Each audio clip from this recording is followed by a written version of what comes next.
Joining us with his weekly take on political news from all levels of government is CTV's political commentator, Scott Reid. Hey, good morning, Scott. Nice to see you. Hey, Courtney. So let's start with topic number one here, and this is a huge story we continue to follow closely. It's a busy time for the federal government. We've got this potential call between the Prime Minister and President Trump talking trade. Can we work out a deal here?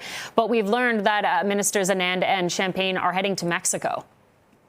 And as you just reported, we've got the Prime Minister out west speaking with respect to softwood lumber. So what we're witnessing here is the federal government's Plan B in full throttle. So what is Plan B? Well, Plan B is continue to try to manage our relationship with the United States, but really kind of turning our back on this frenetic period of, oh, can we get a deal? Can we possibly find a deal that Donald Trump's going to like? So that call is going to be important between the Prime Minister and President Trump insofar as, can they just keep the waters calm? Can we find a way to move forward without angering the bear? That's thing number one. Thing number two is, how do we strengthen our own economy? How do we position ourselves in a world where we can't rely on the United States to a degree to which we used to, or maybe we can't rely on the United States at all, given how capricious Trump is. So you're going to see supports for softwood lumber, probably some other targeted industries that are really going to suffer, like auto, think aluminum and steel.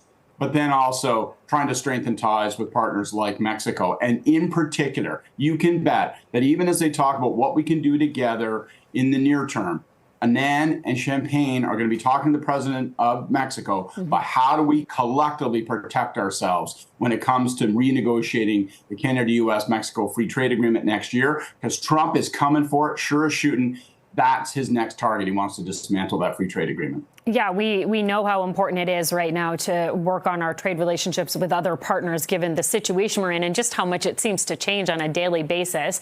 In terms of topics, provincially, we're talking about this report that came out suggesting the Ford government actually looked at tunneling the 401. This was back in 2021, a couple of years prior to his government's big announcement in 2024. It sounds like they kind of put it on hold at the time. Yeah, I mean, build a tunnel under the 401 from Mississauga to Scarborough. When we're done that, we're building an elevator to Venus. And these are exciting projects that people hadn't thought about. Turns out someone did think about it, as you say, 3-4 years ago. What we don't know, 3 engineering firms took a look at the possibility of this tunneling project. We don't know what they said. We don't know how much they figured it would cost. We don't know what problems they thought they might encounter. All that kind of got shoved to the side. But then a couple of years later, the Ford government pops up and says, yes, it would like to pursue it. So this, in a funny way, is going to be a test of the opposition. Let's be honest, right? The opposition parties in confronting Doug Ford, they've been kind of nowheresville for like 6-7 years. This is a chance for them to say, let's see that report. Why won't you answer the questions of why you turned your nose up at this idea a few years ago, but now you're enthusiastic? What were the costs? What were the problems these engineers found? So it'll be interesting to see here in the depths of summer if somehow the opposition parties can pry a little action out of the government, or at least make them answer some questions. Yeah, I mean, it sounds like a good idea if it can actually come together, but there are so many questions surrounding how something like that would work and the cost, right? I mean, it would have to be billions of dollars. So we'll see how the opposition responds to that report. Finally, there's a lot of speculation over the 2026 mayoral race in Toronto. We know that some surveys have suggested that Chow still looks like she could secure the spot and win again, but it kind of depends on whether former Mayor John Tory is going to jump in. What are you hearing about what's going on with that race? Well, all kinds of scuttlebutt. You know, John Tory, former mayor, talking about maybe entering the race. If he does, how will that head up? I know this much. If John Tory enters the race and we're going to have a clash of the Titans, it's going to be almost 2 incumbent mayors running against one another. So there's going to continue to be a lot of political buzz around that. And I would just say this. One of the interesting things is that people are dissatisfied with the state of the city. Traffic, construction, I can't get things built, I can't move. And the Mayor Chow, hasn't really suffered from that. So there isn't a sense of dissatisfaction with her. There's a sense of dissatisfaction with the city. So over the course of the next year, a big mission for her is to continue to look like she's part of the solution, not part of the problem, because the problem is very real. And of course, if you're John Tory or someone else who's thinking about running, you got to be sticking all the problems on Mayor Chow. As an incumbent, even days like today, we're getting these smoke alerts. Now, It isn't like Mayor Chow started the forest fires. She's not responsible. These are the kinds of things, though, that drive people's dissatisfaction. These are the risks of being the incumbent, where people go, oh, my God, it's a brutally hot day. Are there enough cooling beds open? Oh, my God, it's a smoke alert.